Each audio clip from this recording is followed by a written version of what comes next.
Good evening. Wow. Today's news certainly didn't let up. That's for sure. I mean, all the way across the board, really.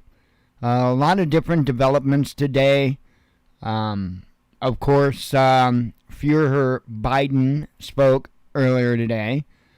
And this is really getting, I'm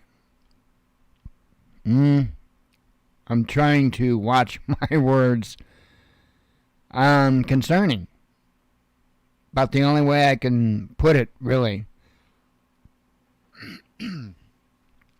Just watching everything unfold, looking at the data, listening to, pardon me, and again, I'm trying to be vague on purpose.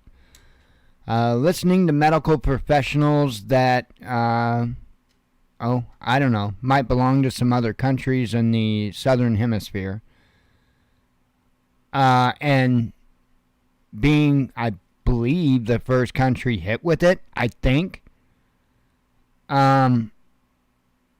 They really are not showing a lot of concern. It's everybody else that is absolutely losing it. I've got a few headlines here in the mix to talk about that involve that. Obviously, the title of the show. That's going on. I mean, literally, a town in Australia is going to start hunting the unvaccinated. I don't mean hunting them as in, to put on a wall as a trophy, that kind of way. But they apparently are going to seek these people out. And I will remind you that it was just, within the last week's news about, New York State, I should say, New York State has a bill in committee that essentially would allow them to do the exact same thing.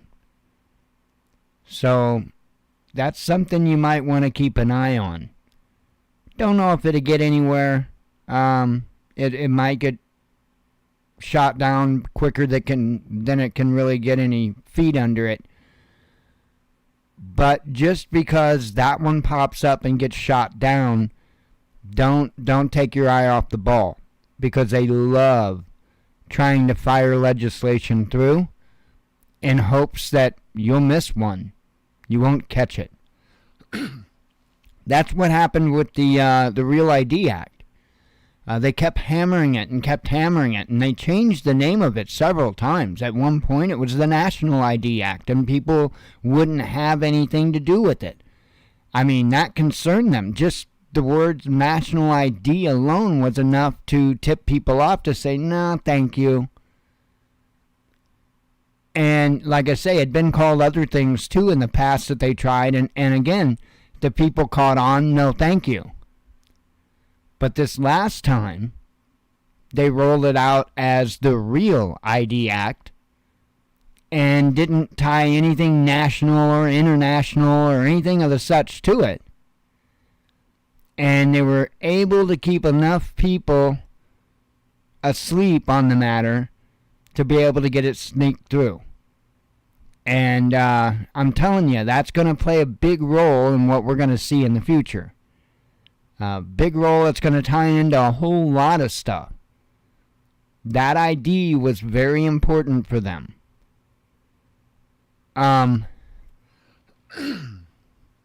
Anyway, like I say, news was all over the place today. There was other stuff going on with the turmoil with Russia, with China. Iran's in the news. Israel. It's definitely getting tense, for sure. China's in the news as well. Illinois was in the news today. I put out that video. The claim is that it was an F-15, F-15EX or something, Strike Eagle. I would have to look it up again to make sure I had the number or the letters right. But anyway, it's a pretty updated version of an F-15 is what it is. It's got updated electronic warfare equipment and what have you in it. And anyway, they claimed that it was a sonic boom from one or more of those aircraft. Don't know. But that's the latest that we've been told by official sources on that matter. Chicago is also in the news. I think I've got that. Yeah, I do have that. That is one of the headlines I have up to talk about. Man, and it's joining the ranks pretty much of like Boston and New York City, and we'll get to that. And of course, as part of the headline of the show, the the gentleman behind the Let's Go Brandon, and I don't mean Joe Biden, but the NASCAR racer, has spoke out. And I've got that brought up too, because I wanted to discuss that because I think it's a real important indicator for us to see. And I think that more and more people are starting to garner the same attitude. And we'll get to that momentarily. Like I said, I do have several things up, so I'm going to go ahead and get started on that. There is one story that absolutely nothing can top. Let me have a sip real quick. There is one story that absolutely nothing can top. And so that's why it is first on the list. And let me bring you on over the web browser. 2 babies survived tornado that carried them away in a bathtub. Now, that alone, I'm sure many people are, happy about. But there's more. Hopkins County, Kentucky. A grandmother says 2 babies have survived a Kentucky tornado last weekend that ripped the bathtub they were in out of the ground, tossing it with them inside.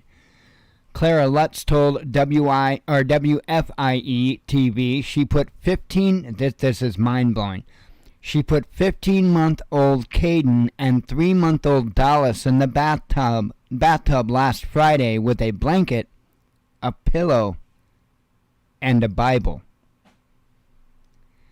She says the tornado lifted the tub up and out of her hands. The tub was found in her yard, upside down with the babies underneath. Sheriff's Office authorities reunited her with the babies. At least 92 people have been confirmed dead across multiple states after more than 40 tornadoes pummeled a wide area on December 10th and 11th. Which you already knew all that. But that is just absolutely incredible. 2 babies in a bathtub with a blanket, a pillow, and a Bible. And the babies were found with the bathtub inverted on top of them and more or less protecting them. Praise Yah. Incredible. I have seen so many different things happen that involve Bibles. It's hard to ignore. Hard to ignore. So I mentioned this about I don't know what his last name is, Brandon Brown.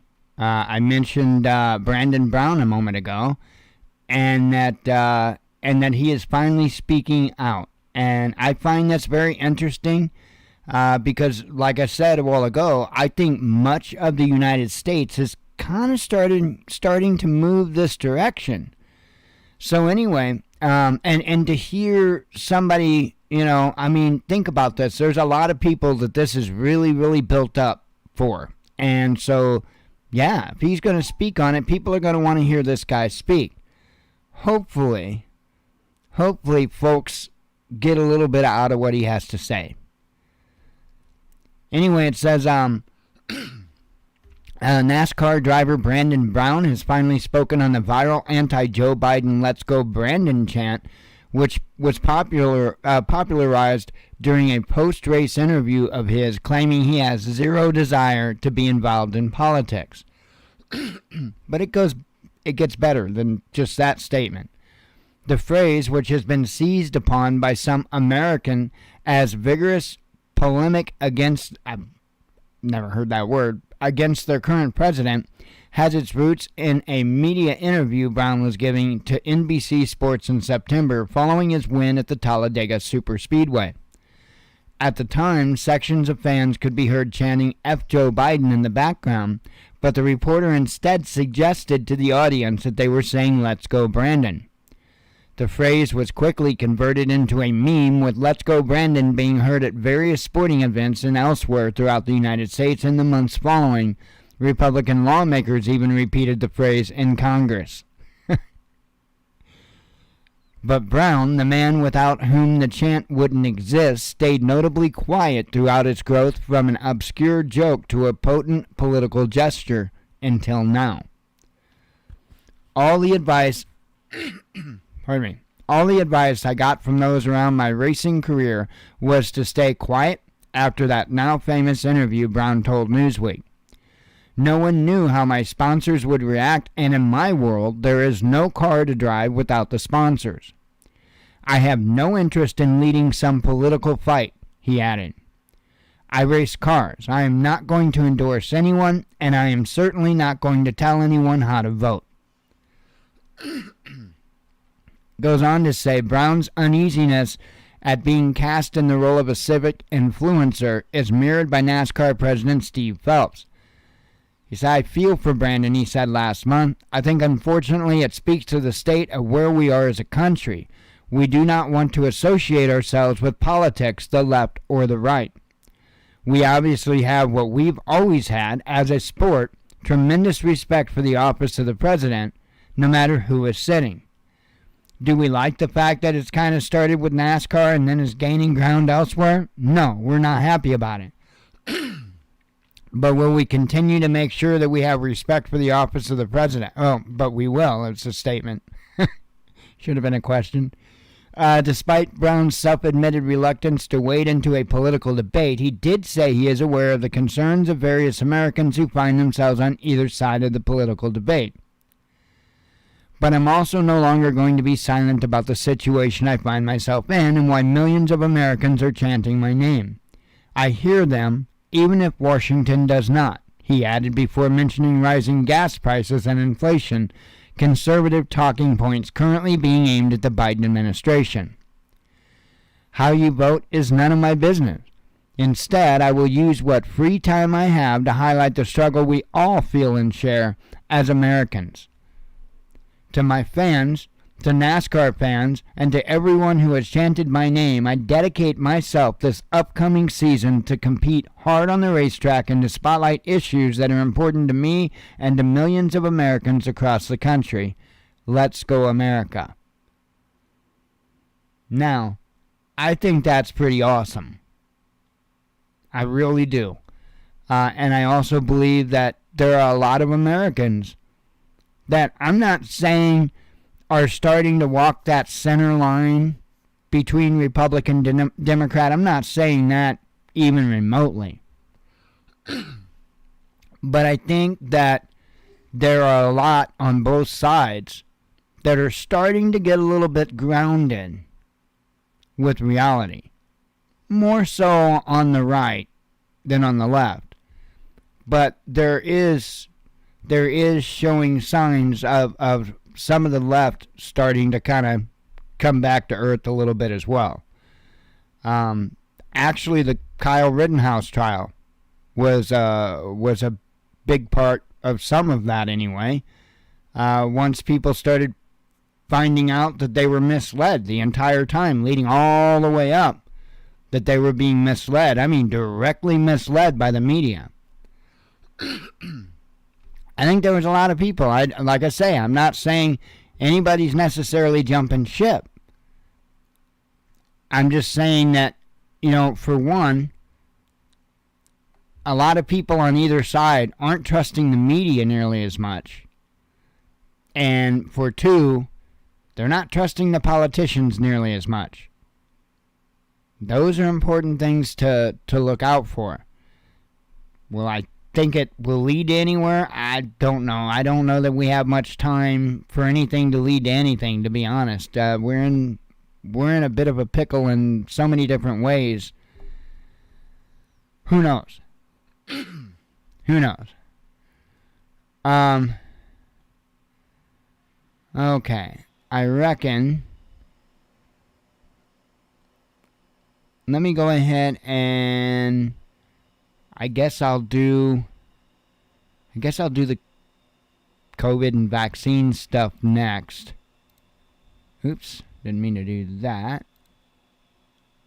Okay.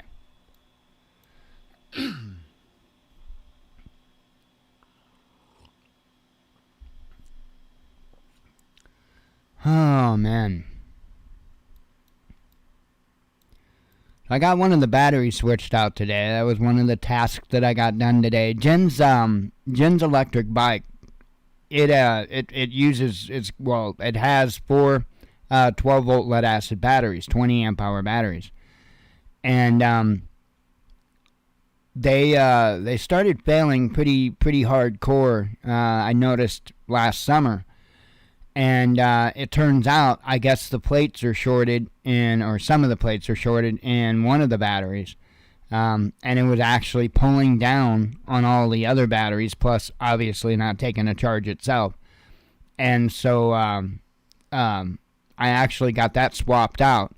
Not that we're going to be putting it back in her bike right away or anything, because it's winter, but because in case we do lose heat or whatever. Got that box set up with connectors that I can real quickly switch it back and forth between 12 volt and 48 volt, because the bikes are 48 volt. I can real quick, within a matter of moments, switch it back and forth from 48 to 12 volt. So anyway, that's I mean the batteries don't have full capacity yet. I get that, but they're 20 amp hour batteries, and there's four of them. Those haven't really been drained down, to be honest. They really haven't, other than the one battery draining them, sucking them down because the plates were shorted. Other than that, they haven't been used much at all, to be honest. And so that's, we'll say 60 amp hours, even though, it's technically 80. I'm sure there's 60 amp hours worth there. And that's getting close. However, we still have two more of those batteries on top of that. So we actually have a total of 6 of the 20 amp hour batteries. But like I say, they're not brand new or anything like that. However, I do believe, at least I hope, that between all 6 of them, that it would be enough to be able to get us through a night if we would have to use them for heat. So that's my hope. I spent some time doing that today, and that was fun.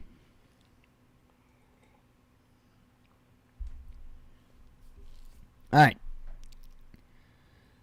So, as you see on the screen here, anti-lockdown protesters beat their way through the police. Now, this happened in Mannheim, Germany. It says, in the German city of Mannheim, anti-lockdown protesters have confronted police who were trying to break up an unauthorized rally, leaving 13 officers wounded. One of the officers had to be hospitalized as a result. The demonstrators had ignored a ban on public gatherings, taking to the city streets regardless to hold what they described as a stroll. According to police estimates, as many as 800 people turned up at various locations on Monday evening. Among the slogans heard at the rally were peace, freedom, no dictatorship, as well as we are the people. The demonstrators also set off a few firecrackers along their route. At first, police were simply notifying the people through loudspeakers that they were violating the regional regulations, which in turn led to several altercations and eventually a brawl that was caught on camera. In the unverified footage circulating on social media, a group of protesters are seen forcing their way through a police line, with some throwing deliberate punches at the officers, as Patrick Knapp, a spokesperson for Mannheim Police, told the media. Authorities detained 13 protesters suspected of attacking police and issued warnings to another 131 for violating the ban on public gatherings. Police have also vowed to monitor social media more closely in the coming days for signs of trouble brewing. Another similar protest in the same region, in the town of Weinheim, also descended into violence between activists and law enforcement, with 2 officers reportedly sustaining injuries. Unauthorized protests against COVID measures were also held in the city of Rostock, with 10,000 people attending, according to social media. Several thousand people gathered in Schwerin, Magdeburg, and Cottbus as well. All those demonstrations passed without incident, with no reports of clashes or violence.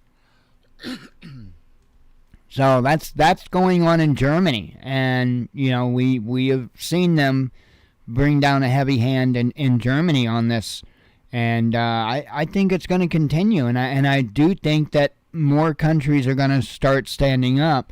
I do think that if they really push the issue here in the United States, I think you're going to see people stand up. I think you're going to see them stand up. And then you have stuff like this. See, I have to sit here and I have to completely guard my words and what I say and all of that, because I'll be punished. I'll be punished. Even if I bring the actual data up and I discuss it with you, I will be punished, right? Even if I bring that data up directly, if I bring up the CDC website and we go over that data right from their website, I chance being punished. However, we have a president that can make claims like this. Biden claims almost all COVID victims in America were unvaccinated. How could you even remotely say that? I don't understand this. The level in which our language, our speech, is being controlled is mind-blowing. It's mind-blowing when people can come out and make statements like this, and all the fact checkers, if you will, just turn their heads. But yet we can speak the truth and not only have the fact checkers on our necks, but also be punished. It's mind-blowing. Says here, claiming that almost all of over 400,000 Americans who died of COVID-19 in 2021 were unvaccinated, U.S. President Joe Biden demanded everyone get vaccinated and boosted as a patriotic duty amid the spread of the Omicron variant. We should all be concerned about Omicron, but not panicked. If you're fully vaccinated, especially if you've got your booster shot, you're highly protected. Biden told reporters at the White House on Tuesday afternoon. Almost everyone who has died of COVID-19 over the past many months has been unvaccinated, he said, adding that those who got the vaccines and boosters have a high degree of protection against severe illness. Biden urged Americans to get vaccinated even if they haven't already, and get booster shots if they have, so they can safely celebrate Christmas and the upcoming holidays. Everyone still I'm just butchering this. Everyone still ought to wear a mask in public indoor settings, the president added. Repeating that almost all Americans who died of the virus were unvaccinated, Biden insisted his vaccination mandates were put in place not to control your life, but to save your life and the lives of others. In addition to the mandate, which he said was upheld by the courts, Biden said the White House was dipping into emergency management funding to deploy 10,000 more vaccination sites and pop-up clinics for boosters, as well as having FEMA send additional ambulances and build overflow hospitals in New York and Maine, where infections are rising the fastest. In addition to mandating health insurance to reimburse COVID-19 tests, the federal government is buying 500 million additional tests that Americans will be able to order for free, delivered to their homes in January, Biden said. He also took the unusual step of mentioning his predecessor by name, bringing up former President Donald Trump's recent revelation that he took a booster shot and giving his administration credit for developing the vaccines. How do you like this? How do you like this? I'm sorry. I'm not gullible. I'm not naive. And I'm not foolish. Time and again, Biden blamed the unvaccinated for dying, infecting others, and causing hospitals to be overwhelmed. Their choice not to take the jab is fueled by dangerous misinformation on TV and social media, he argued, calling it wrong and immoral, and shouting that people doing this need to stop it now. Well, how is it on TV? I'm curious, because you folks own all of that stuff. And now, granted, we don't watch TV, okay? But there are times for whatever, if there's something going on in the news, we do have a regular antenna up in the attic. We don't have cable TV or nothing like that. But we do have an antenna in the attic, and I might turn on. And then plus we've got a Roku TV, so it brings a bunch of streaming channels in on top of that. And I'm telling you right now, I'm not seeing anything that on television that is even remotely against vaccine. In fact, I see non-stop, whenever I do turn it on, I see non-stop commercials from Pfizer and others. So I don't know where he's talking about all this misinformation on TV, because, they own all that, clearly, on both sides. And I'm not saying that, they're in opposition. I mean, there is some opposition at Fox to the agenda, but at the same time, there's a lot that's not much opposition, right?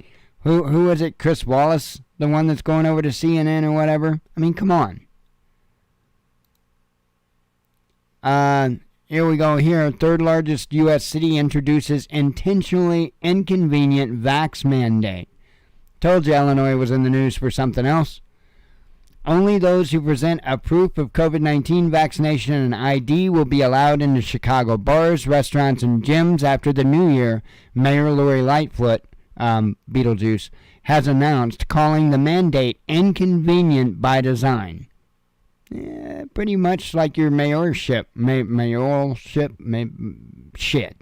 Anyway, citing the surge in coronavirus cases in the largest Illinois city, the Democrat mayor said she had no choice but to impose the mandate in order to prevent hospitals from being overwhelmed.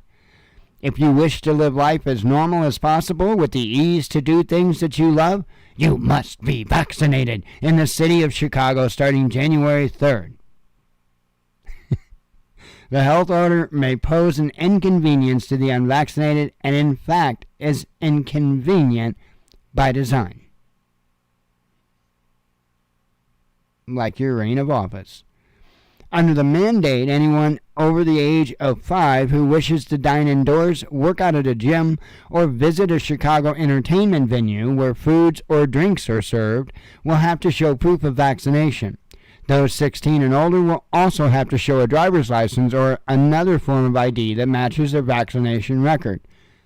I need a couple that say Joe Biden. Anyway, yeah. So you've got that craziness going on in Chicago, but the big concerning ordeal with this that's being talked about today is in Austria. Sorry. Austria.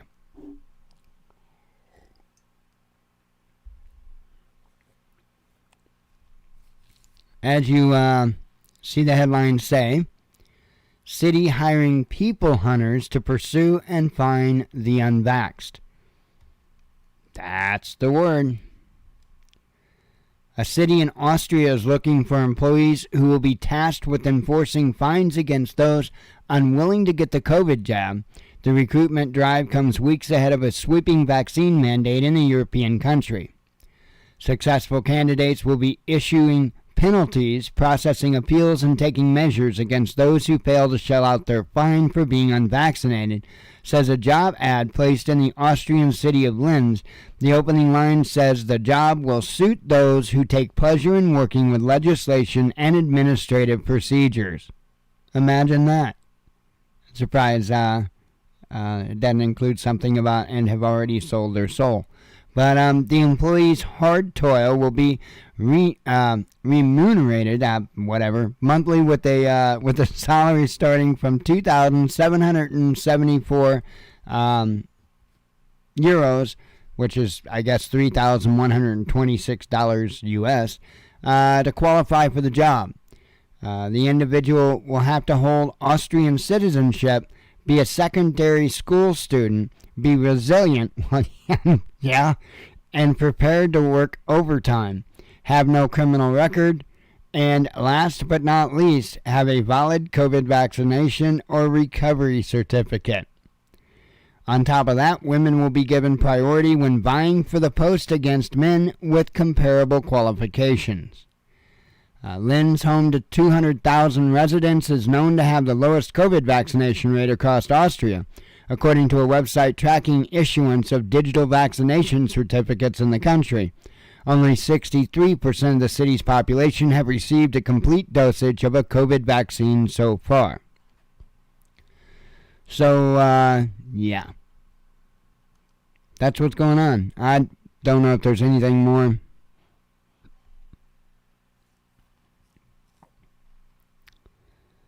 No. Nothing more that you haven't already heard. So, again, are we seeing New York at least attempt at laying the groundwork to do this? I think so. I think that's exactly what you're seeing, actually.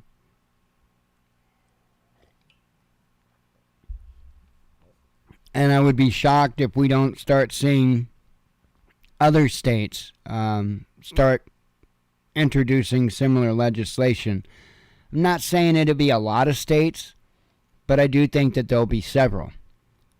At the same time, obviously, you're going to have several states that introduce legislation that absolutely goes against stuff like this. So, very interesting times, and it just really adds to the reality that we are looking for a major civil we already have a civil divide, but I think it's really going to get ugly, because I'm telling you, there are people passionate on both sides of this.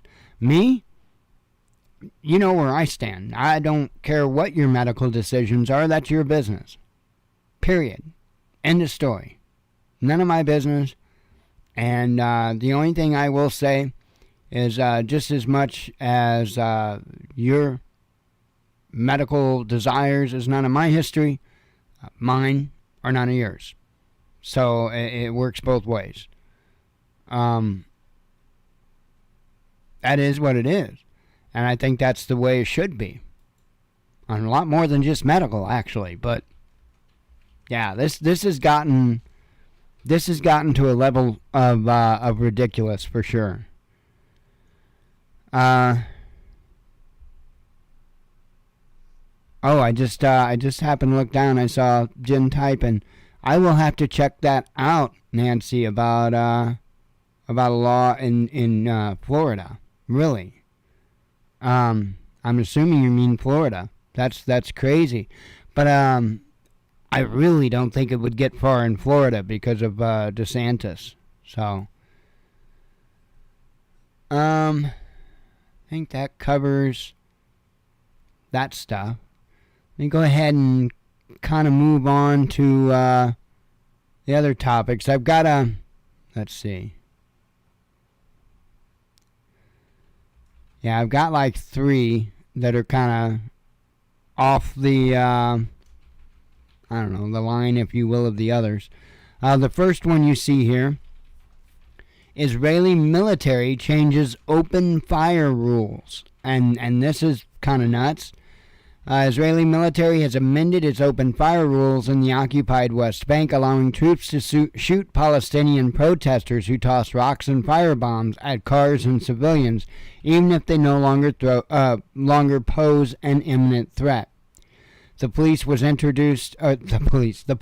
was introduced around a month ago, but the Israeli Defense Forces have refrained from making a public announcement. A military spokesman only confirmed the changes to the Times of Israel paper on Monday after reports about the open fire rules emerged in the local media. Under the new rules, IDF troops are permitted to go through the entire arrest protocol if they see a Palestinian throwing rocks and Molotov cocktails at vehicles, including the use of deadly force against the suspect, even if he doesn't have any objects in his hands. Previously, soldiers were only allowed to fire when arresting the perpetrator while he was still in the act of tossing stones or firebombs. The amendments were needed because the initial rules in many cases allowed the attackers to avoid responsibility for their actions, the spokesman explained. However, he clarified that the troops are still urged to make verbal warnings and shoot in the air before actually employing deadly force. An arrest without any shots being fired still remains the preferred outcome for the IDF, the spokesman added. The new rules only apply to attacks on civilians and supposedly do not allow shooting at the Palestinians who toss rocks at Israeli security personnel during protests. So we'll see. It's been kind of crazy there anyway. I mean, I don't really know how much any of them pay attention to the rules regardless, so... and no, I'm not saying that they should be pelted with rocks and bottles and all of that stuff. I'm not saying that. But I am saying that you shouldn't get shot in the head for it. You know? I don't think you should be killed for tossing a rock or a bottle. Now, do I think that they should be able to somehow deter you from tossing that rock or bottle? Oh, hell yeah. I mean, that's common sense. But there's a big difference between a bullet to the head and a beanbag to the chest.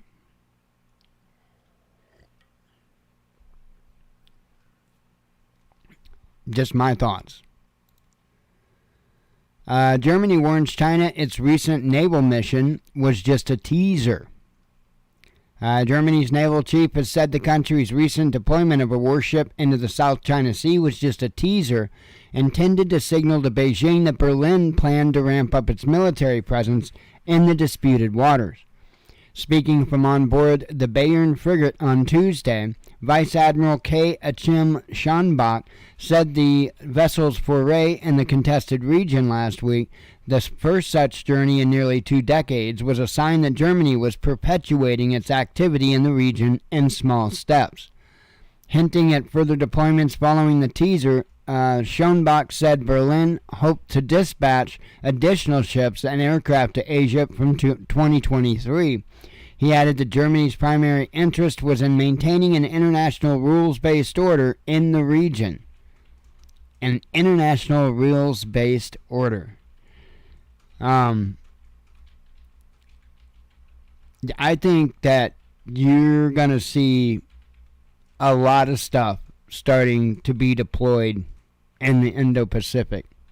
And I think Germany is one of the countries you're going to see deploying stuff. So it really does. I mean, it really looks like they're gearing up for something. They are building up to something. Not only, Russia, Ukraine, but also with China. And Israel and Iran are building up as well. Ballistic and cruise missiles fired in Iranian war games. It says here, Iran has fired ballistic and cruise missiles as part of a 5-day military drill which extends across the country and into the Persian Gulf. State media also hailed the pinpoint accuracy of bomb-dropping drones. On Tuesday, Iranian state media reported on the second day of the Payambar-e-Azam 17, meaning the Great Prophet, military drills. Interesting name, huh? The 5-day exercise is taking place along the shores of the Persian Gulf in the Strait of Hormuz and in the provinces of Hormozgan, Bushehr, I can't say these, Khuzestan, and involve ground, naval, and air force units from the Islamic Revolutionary Guard Corps. According to Tasnim News, the IRGC Aerospace Force flew assault drones over the southern coast on Tuesday and dropped bombs on predetermined targets with pinpoint accuracy. The military, hailing its own achievement, told state TV that it now has drones that can strike 2 targets at the same time. Troops also practiced aerial support operations with the use of rotary assets, while naval units engaged in simulated war games against hostile drone assaults. Meanwhile, IRGC units fired ballistic and cruise missiles over the Persian Gulf, according to state TV. The use of ballistic missiles by the Revolutionary Guard's Navy is a new concept, and they hit their targets with 100% precision, Guards Chief General Hossein Salami, named literally Salami, told the broadcaster. Iran's ballistic missiles have a range of 2,000 kilometers, according to its military, meaning they're capable of reaching U.S. bases in the region, as well as targets in Israel. Footage from Iranian state TV appears to show the full scale of the drills. On Monday, Iran kicked off the exercises by undertaking an air defense drill at the Bushehr nuclear power plant in the early hours of the morning. Tehran also issued warning to arch-nemesis Israel, which Iran blames for 2 attacks on the Natanz nuclear facility and another attack on a centrifuge workshop in Karaj. If Israel carries out attacks against Iran, our armed forces will immediately attack all centers, bases, routes, and spaces used to carry out the aggression, Major General Ghalami Rashid said, promising a crushing response, according to Now News. Sorry, my neck was giving me a fit. As you know, Israel has also been ramping up their rhetoric considerably, making it known internationally that they don't necessarily even intend to wait for anybody else's blessing to move in on Iran. So, we got a lot of stuff going on, and I'm going to stand behind what I've been saying. I think there's a high likelihood that we'll first see something kick off with Ukraine and Russia. I think that after that's underway, I think we'll see China make a move on Taiwan, and I think during the foray, I think you're going to see Israel make a move on Iran. I think you're going to see those 3 conflicts flare up close to the same time. Just a hunch. So now moving on, discussing, United States, Russia, NATO. This here says, no reply from U.S. to NATO demands, says Russia. Says Russia is still waiting for Washington's reply to security proposals that the Kremlin submitted last week, which outlined demands about limits to NATO expansion and troop deployment, the Ministry of Foreign Affairs has announced. Deputy Foreign Minister Sergei Rebekov told journalists on Monday that American authorities have not officially responded to the proposals, 2 different versions of which were sent to NATO and to the U.S. last week. No, they haven't answered yet. We're waiting, he replied. When asked about the status of the documents, for now we're only seeing all sorts of public statements, mostly not by Americans. These are also important. The main thing, of course, is what Washington will have to say. So, still waiting on that. However, EU leaders are urging NATO to move troops to the Eastern Front. This here says, with tensions rising between Russia and NATO, the U.S.-led military bloc should move troops to Eastern Europe as soon as possible and develop an action plan to battle any aggression from Moscow, the Lithuanian president has said. According to Interfax Ukraine, Gitanas Nausėda said on Tuesday that the Western countries need to develop a clear plan of action to deal with the loss of balance in the region and the increasing number of Russian troops on the border with Ukraine. NATO should respond not only by concentrating its troops on the Eastern Front, but also to strengthen its military capabilities. Strengthening military capabilities is good, but we also must have an algorithm of what to do if there's a scenario A, scenario B, scenario C, Nausėda explained. He added that NATO should begin to discuss the security of the region as a whole, not just individual countries, in order to be able to develop a broad response at an Eastern European level in the event of a confrontation with Russia. So that we're not just discussing the Ukrainian, Polish, Lithuanian situation separately, but that it should be a discussion of regional security, the president stressed. Nausėda's call for more NATO manpower to be stationed in Eastern Europe follows a security guarantees protocol pitched by Moscow to the U.S.-led military bloc last week when Russia demanded that Brussels stop putting troops and military equipment near its border. So again, I really do think we're going to see an escalation here.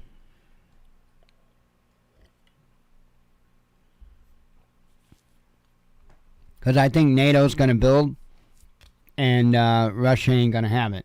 I honestly think that's what's going to happen. It's not going to be a matter of like just the United States. No, I think it's going to be labeled on NATO. Let's see. Putin says U.S. can't be trusted to honor its promises. Here it says Russian President Vladimir Putin has said that hopes for a deal with Washington to limit NATO expansion in Eastern Europe are slim, arguing that even a signed agreement could be torn up by the American side at a moment's notice. Kind of right, you know. In a speech to his country's most senior military officers on Tuesday, Putin said he no longer viewed the West as a dependable partner. Russia has been seeking written assurances about the presence of U.S. troops and hardware near its borders, he said, but even those assurances could not be depended on. We need long-term legally binding guarantees, but you and I know them well, and that is something that cannot be trusted. Putin went on, noting that the U.S. easily withdraws from international treaties that it becomes uninterested in, apparently referencing Washington's unilateral withdrawal from the landmark anti-ballistic missile treaty in 2002 and the accord inked between USSR and the U.S. in 1972, intended to limit both sides' missile defense capabilities. You and I both know very well, under various pretexts, including the purpose of ensuring their own security, that they act thousands of kilometers away from their national territory, he said. When international law and the UN Charter interfere, they declare it all obsolete and unnecessary. And I want to chime in here with something that I think is a pretty important piece to this puzzle. And that is that right now, we have Joe Biden as President of the United States. I don't think for a moment that a whole lot of people think that there's going to be a Joe Biden win in 2024. Pretty safe to say, I would think. So regardless of which cult gets in office in 2024, it's probably going to be the cult leader. It's probably going to be a little bit more chosen wisely, if you will, than just throwing somebody in there that's not Trump.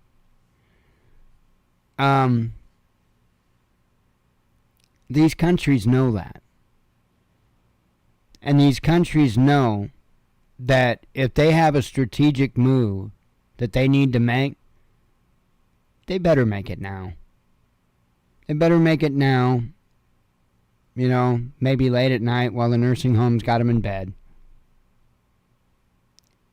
And yeah, it's a stupid joke, and I probably shouldn't have said it. But that's the reality of the situation. If they want to pull this off, it'd be much smarter for them to pull it off now. For a multitude of reasons. But I don't think they would be doing this. I don't know. I could be totally wrong. But I don't think all this nonsense would be going on to this level if we had Mean Tweet Man in office yet. I just don't. Not that I'm necessarily a fan of his. But I'm definitely not a fan of showing absolute weakness in which we've been showing. So, it's sad. Here it says American mercenaries preparing chemical weapon incident in East Ukraine, Russia claims. Now, it's been a while since I've had one of these reports, one of these articles. But this is not new by any means. And I'm going to be real honest with you. A lot of times, these claims have merit. And if you do some digging, you'll find that out. You'll also find out, while you're digging, that most of the chemical weapon incidents have been sponsored. We'll put it that way. Over in places like Syria and stuff, the white helmets, yeah. Anyway, here's what they're saying. They're saying U.S. private military companies are preparing a provocation using chemical weapons in troubled and tense eastern Ukraine, Russian Defense Minister Sergei Shoigu claimed on Tuesday. Moscow believes there are more than 100 employees of America's PMCs operating in the region where they are working with Ukrainian special forces. Containers with unidentified chemical components have been delivered to the cities of Avdiivka and Krasny Lyman in Donbass in order to stage provocations, Shoigu said at Tuesday's meeting of the Defense Ministry Board in Moscow, attended by President Vladimir Putin. The minister, who was sitting alongside Putin and Russia's top general Valery Gerasimov, provided no further details or evidence of the false flag chemical attacks that had purportedly been planned. And it goes on to talk about the tensions and whatnot. But again, it's not something we haven't seen happen before. And I have seen Russia call it out multiple times. In fact, I've seen at least 2 times that Russia called it out. And I have no doubt actually prevented at least two of these attacks from happening. So,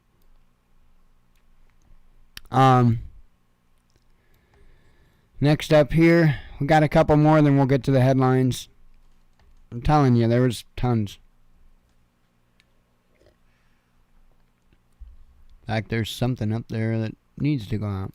Oh, wow. How nice. Okay.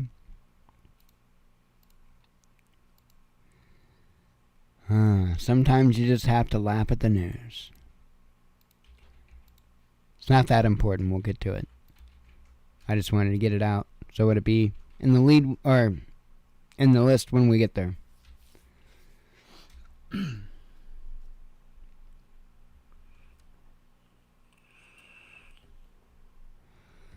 All right. As you see the headlines say, hypersonic missiles incoming, says Russian defense minister. It says Russia's a new high-tech hypersonic missile capable of flying through the air at 9 times the speed of sound has finished its testing and will soon begin rolling off assembly lines, the country's defense minister has announced. Speaking at a meeting of top military officials on Tuesday, Sergei Shoigu said the trials of the Zircon missile are now finishing up and that they will begin to be shipped to the military in 2022. He reported that the country would be investing 258 billion rubles, which is about 3.5 billion, into upgrading its arsenal in the coming years. By 2026, the number of carriers of high-precision, long-range weapons will grow by 30%, and the supply of the cruise missiles of various types will double, the minister explained. He added that in 2022 there would be 21 launchers equipped with intercontinental missiles placed on combat duty. So, and then goes on talking about the Zircon and whatnot. But, yeah. A lot of this is moving forward, and is moving forward quickly. And, again, I think at the same time, you know, I made the statement about how these other countries see this as a window of opportunity.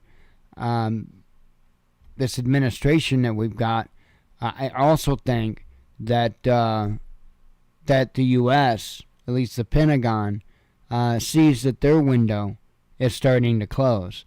Because if, you know, Russia and China get a foothold on this technology a lot quicker than we can, that puts us at a very, very serious disadvantage. These things are insane, these missiles. Insane. And we can't even successfully fly one. I mean, we've, I think, had 3 attempts, all failures. China's had one that was so remarkable that we have no idea how they could have pulled it off. No idea. You know, even the Zircon isn't on that level. So, it's food for thought. Americans warned about risk of Russian invasion. Yep. And I thought this was something important to add as well. It says here, American citizens considered traveling to Ukraine have been advised by Washington to reconsider the trip, citing persistent claims that Russia could be planning an all-out offensive against its Eastern European neighbor. On Monday, the U.S. State Department updated its recommendations for the country, warning that citizens should be aware of reports that Russia is planning for significant military action against Ukraine. Americans were informed that this would severely impact the U.S. Embassy's ability to provide consular services, including assisting people in departing from the region in an emergency. We all know how Afghanistan worked out. The travel notice also continued to advise against travel due to the COVID-19 risk in Ukraine, a recommendation in place for several months. Guidance urging U.S. citizens to rethink their journey to the former Soviet Republic because of its high rates of coronavirus infection had been issued at the end of September. But anyway, yeah, they're now saying that they are that concerned that they are warning Americans about going over there. And maybe they know something, you know. Maybe they know something. Who knows? I do think that this is a hot spot, and I do think that this is where things are going to kick off. I really do. So, I don't know. There's no way for us to really know the truth. All we can do is take whatever information that we can get our hands on and do our best to decipher it. You know, that's why I don't really like making any type of predictions or anything like that, but I will give you my opinion on how I think and where things are going, you know. And I really do think that this is heading towards conflict. This article kind of, in a sense, kind of reaffirms my suspicion that maybe we'll squeak out the holidays, you know, get past New Year's, and then things will go downhill quick. Because stuff like this is what you do right before stuff gets real. So, all we can do is sit back and watch. And as I've always said, get ready. That's all that matters. All that matters in the end. I can sit here and talk news all day, all night long. The only thing that matters is how you can deal with it. Let me have another sip. Almost out here.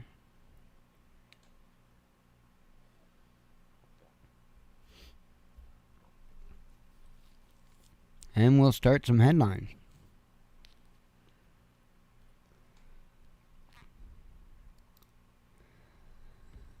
All right.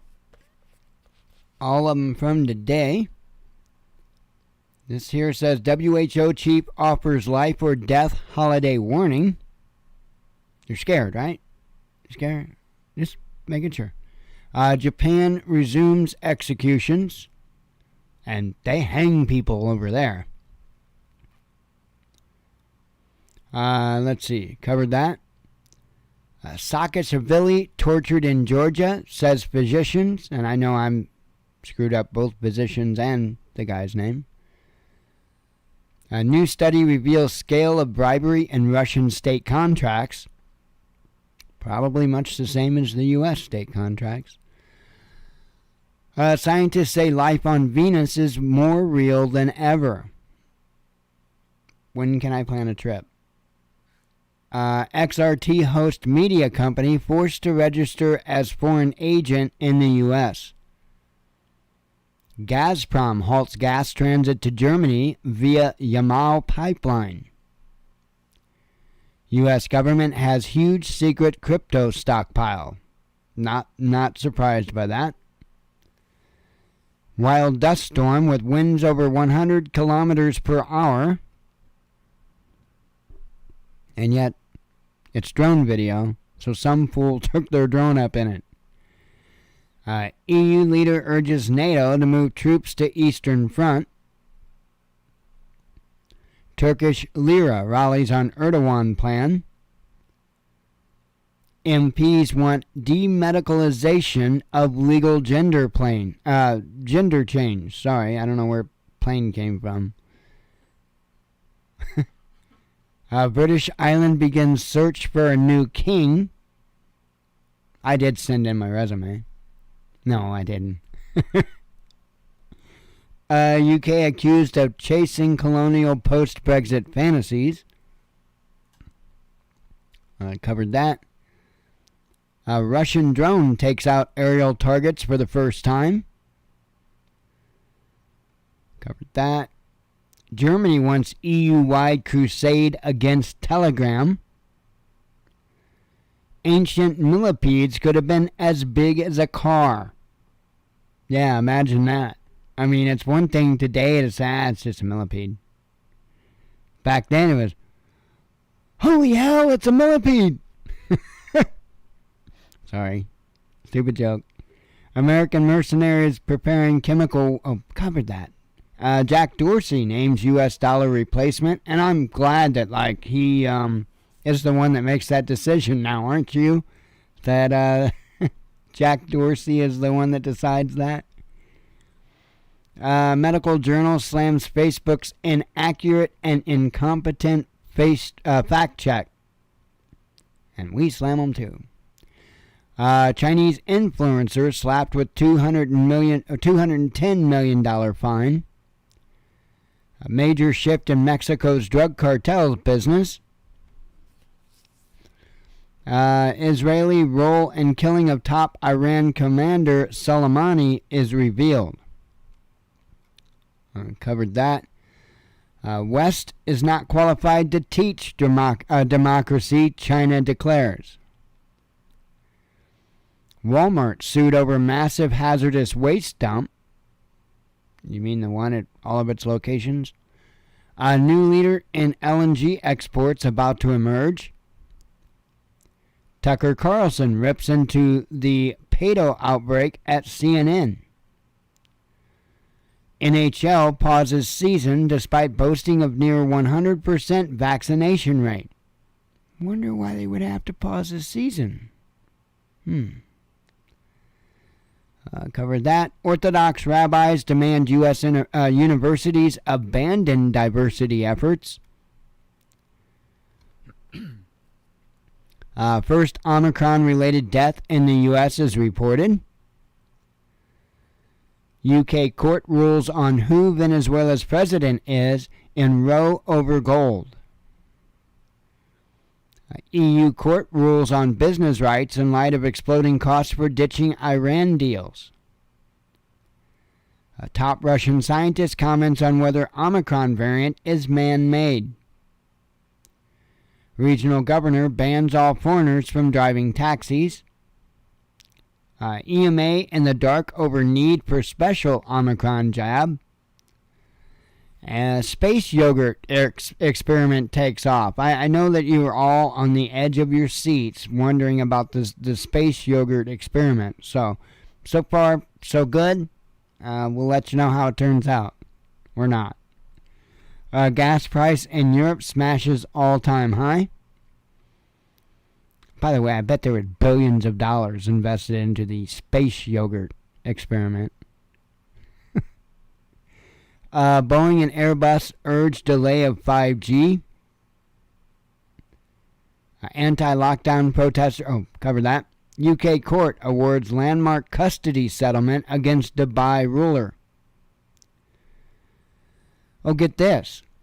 U.S. population growth at lowest rate in pandemic's first year.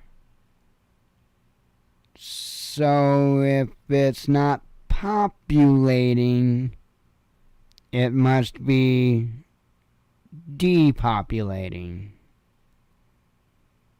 Interesting concept. Russia could tighten laws after prison torture scandal. Americans warned about risk of Russian invasion. Oh, I covered that. Sorry. Study reveals effects of COVID on sperm. I guess they asked the sperm how they felt. So, they kind of had a runny nose. Sorry. I'll quit. Putin has first call with new German leaders' goals.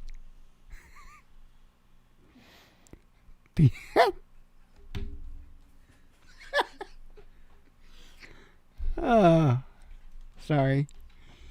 P&G recalls hair products over grave health risk.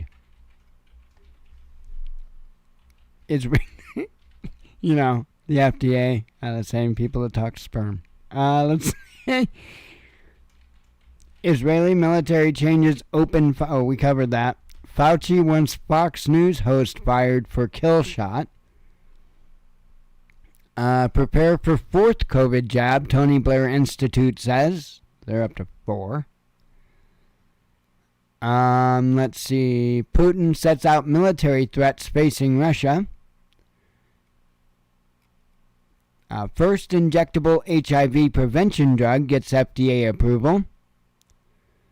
Heart problems. I just thought this was an interesting story. I know we don't normally cover sports, but heart problems are forcing French rugby star into retirement at age 31. That's a shame. No idea what would cause a healthy man like that to... that's just a shame. No idea. Suspension of Russian gas transit to Germany, purely commercial decision, says Kremlin. COVID microchip developer explains why people want vaccine passport implant. You sure? Talked about that. Ukrainian ex-president speaks out over treason allegations.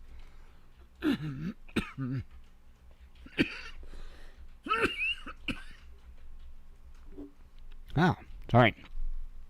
This is how many Germans are allowed to party together on New Year's Eve, and I believe it's like limiting parties to 10 people.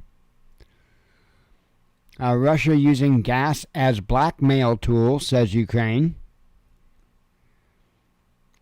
Covered that. Bill Gates shares good news on progress of COVID pandemic. Yeah, he's rich. Jerusalem churches protest attempts to drive Christians out. Thought that was a bit interesting. Biden claims almost... Oh, we covered that. Russia moles introducing life sentences for pedophiles. Trump announces event on Capitol riot anniversary. I'm wondering if he's going to officially announce running for presidency. Israel rolling out another round of boosters. Because, the first 10 did such a well job. Third largest U.S. city. Oh, cover that. Sorry. American hockey stars may skip Beijing Olympics. Harvard professor convicted over China and Wuhan University ties. And New Yorkers offered holiday booster deal. How do you like that? How do you like that? $100 to any resident that receives a vaccine booster. Interesting. I don't see it slowing down, folks. Just like I said, I think it's gonna keep like this all the way up. I mean, we might have a peaceful day at Christmas. I mean, I hope. It would be nice. But I'm not gonna hold my breath on any of it. But I think at least going up until the 23rd, I think things are gonna remain rocky at the very least. And then I don't know how the 24th, 25th is going to pan out, but I think the 26th is going to certainly be crazy, and I think it'll continue crazy right on up through New Year. And then, like I say, I think after the New Year, it's really going to go downhill quick. Just my thoughts. We'll see. But with that, I am going to get out of here. I appreciate everybody coming. God willing, we'll be back tomorrow. We'll do it again. Hope to see you all here then. As always, God bless you. We love you. Be one with your spirit. And shalom.